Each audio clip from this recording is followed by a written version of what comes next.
bir oilaning taqdiri sinib tushayotganini his qilasan. Mana shu qism ham xuddi shunday og'riqli edi. Tashqaridan qaraganda hammasi go'yo sekinlashgandek. Yarashuvlar bor, kechirimlar bor, mayin gaplar bor. Lekin aslida bu mayinlik ortida juda xavfli sukunat yotibdi. Chunki odam eng ko'p o'zgarganda emas, eng ko'p pushaymon bo'lganda qo'rqinchli bo'ladi. Bu qismda aynan mana shu holatni ko'rdik. Kimdir yuragidagi toshni uloqtirgandek, yengil tortayotgandek tuyuldi. Ammo biz juda yaxshi bilamizki, ko'p hollarda kechirim yakun emas, katta falokat oldidan qilinadigan oxirgi ichki tayyorgarlik bo'ladi. Eng og'ir nuqta otaning ichki yemirilishi bo'ldi.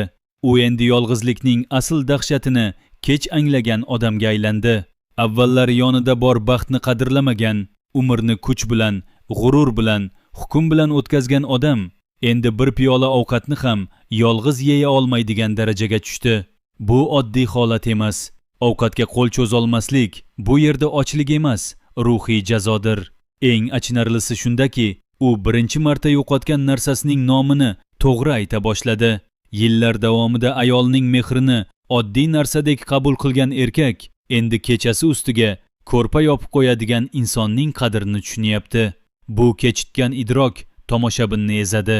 Chunki bu pushaymonni hech qanday boylik, hech qanday obro', hech qanday kechirim to'liq yuvib ketolmaydi. Qizning otasi oldidagi ezilishi ham juda tabiiy va juda og'riqli chiqdi. U tashqaridan kuchli ko'ringani bilan ichida juda katta aybdorlik ko'tarib yuribdi. U otasini tashlab ketganini o'zicha oqlashga har qancha urinmasin, ko'ngli bunga tinchlik bermayapti. Shu sabab bu qismda u nafaqat qiz sifatida, balki vijdoni kechikib uyg'ongan farzand sifatida ko'rindi. Lekin eng nozik jihat shundaki, ota ham, qiz ham aslida bir-biridan kechirim so'rayapti. Bittasi umr bo'yi qilgan zulmi uchun, ikkinchisi esa o'sha zulmga qaramay mehrdan uzoqlashib ketgani uchun. Bu ikki og'riq bir nuqtada to'qnashdi va qismning yuragi aynan shu yerda urdi.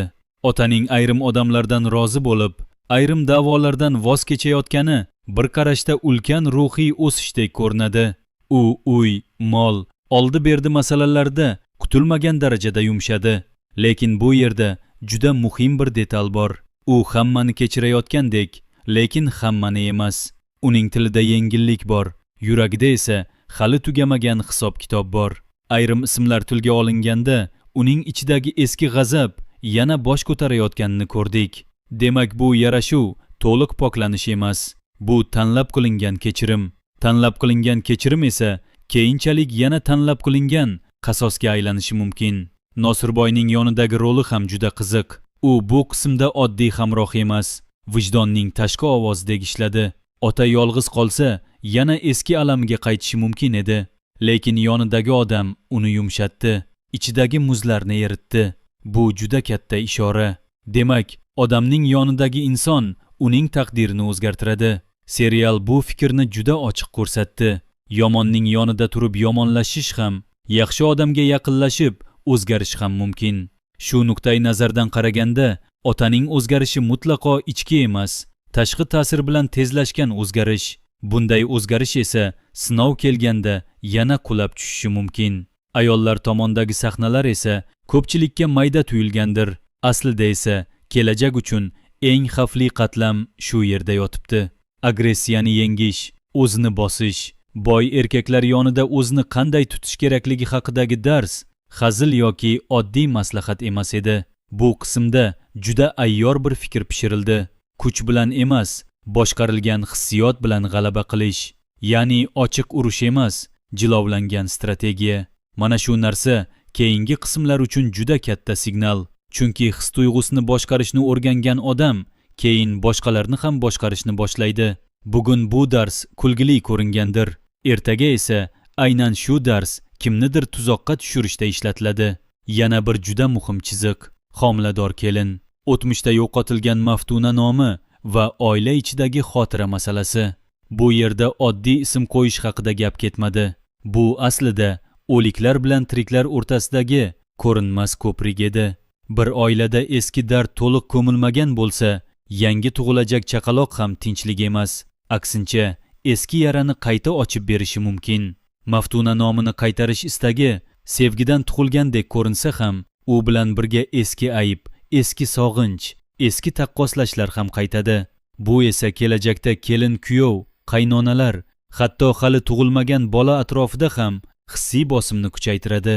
Keksaroq ayolning yiqilishi va suyak yemirilishi haqidagi tashxis ham shunchaki sog'liq muammosi emas. Bu qismda tanadagi yemirilish bilan oiladagi yemirilish juda chiroyli parallel berildi. Bir oylik foyda, ijtimoiy tarmoqdan kelayotgan buyurtmalar, reklama puli, tabrik kutish, tan olinmaslikdan kuyinish. Bularning hammasi aslida yangi avlodning muhabbatni muvaffaqiyat bilan o'lchashini ko'rsatdi. Bu yerda er-xotin orasidagi mayda tortishuv oddiy hazil emas edi. Ayolga ma'naviy qo'llab-quvvatlash kerak, erkak esa hisob-kitob bilan javob beryapti. Bugun bu gaplar yengil tortishuvda eshitildi, lekin ichida e'tirof ochligi bor. E'tirof ochligi esa asta-sekin boshqalarning e'tiboriga chanqoqlikka aylanadi. Bu chanqoqlik keyin noto'g'ri eshikni taqillatishi mumkin. Boy atrofidagi sahnalar esa menimcha qismning eng xavfli qatlami bo'ldi. U go'yo yumshagandek, hazilni ko'tarayotgandek, hatto o'rganayotgandek ko'rindi. Lekin boy hech qachon bekordan o'rganmaydi. Unga berilgan kitob, uning kuzatuvi, atrofdagilarni sinchiklab ko'rishi, bularning bari ichki himoya mexanizmi ishga tushganini ko'rsatadi. U endi qo'pol kuch bilan emas, ma'lumot bilan harakat qilmoqchi. Ayniqsa boylar ro'yxati so'ralgan sahna juda sovuq va vahimali chiqdi. Kim qayerda yashaydi, nima bilan shug'ullanadi, qayerdan topish mumkin? Bu qiziqish emas, bu rejadir. Bu yerda biror ayol yoki vositachi shunchaki pul topishga urinayotgani yo'q.